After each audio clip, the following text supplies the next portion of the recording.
Today I'd like to share one of my favorite things, hacking hotel Wi-Fi.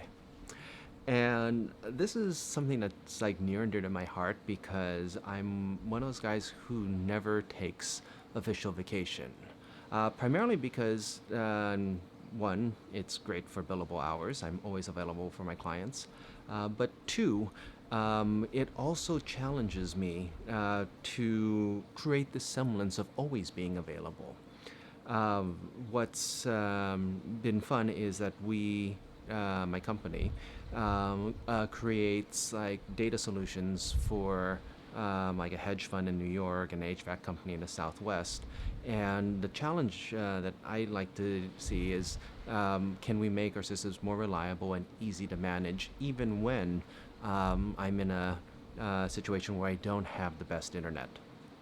And so my wife Becca and I are here at Lizard Island. It's about 150 miles off the coast of Australia, which means that like we only have satellite internet. There's no cellular service even on this island.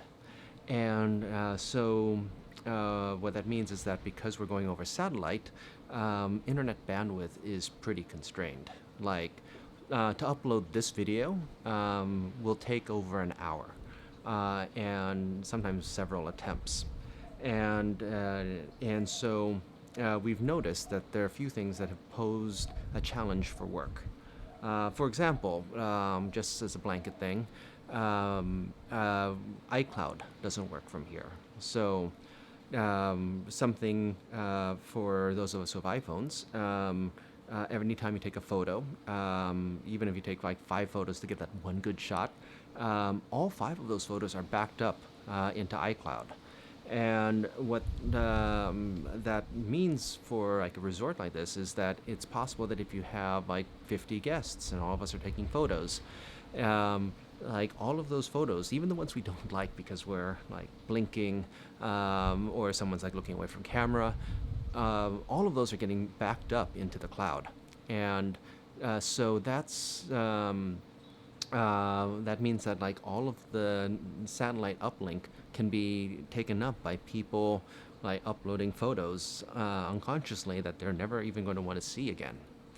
So what the resort does to make sure that we can still like browse the web and check email or Twitter or Instagram, whatever, is they block iCloud. So it turns out that you can't send messages over you can't send like photo messages over iMessage. And so instead we were able to use like Facebook Messenger and still get images sent to friends and family. But this other thing that was interesting is they also blocked what we call SSH, the secure shell. And so there's a firewall here, and only like internet traffic is allowed to go through. So web traffic specifically. So you can get to like an HTTP site like Google or HTTPS, which is the secure version of HTTP.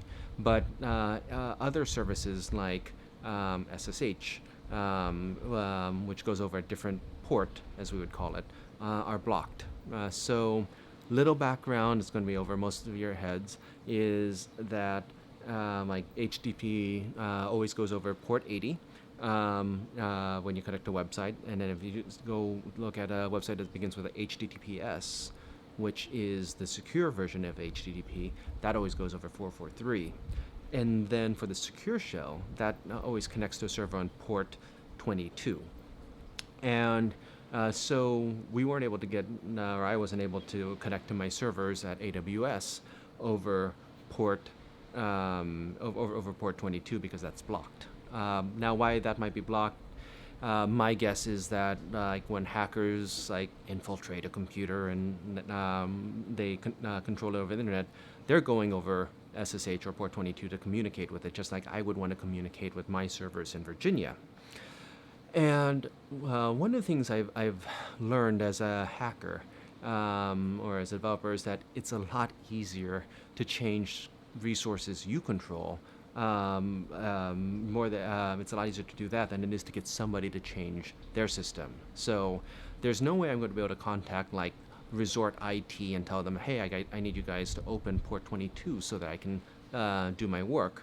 What I was able to do instead was use a Windows computer that I could access over a browser, use that to connect to my server, Windows server, and then change the configuration so that instead of connecting over port 22 for SSH, I connected over port 443, which is HTTPS for the web. So, in essence, what's pretty fun is the web server or the router thinks I'm connecting to a web server when I'm really connecting to my computer, so I can get all of my work done. Uh, and that's just been like one of the things like in my life where I've just discovered that yeah, it's a fun puzzle, and it's one of the great things like that you find as a developer or as a programmer is like that these are like puzzles you solve and I think that's really the aspect of like computer science and developing that brings me a lot of joy. Yeah, anyway, just wanted to share that with you guys. And that insight that's easier to change things that like you control over like trying to get other people to change themselves or to change things that they control. And that's the insight of the day. And I hope you enjoyed this and that some aspect of that learning can help you in your life.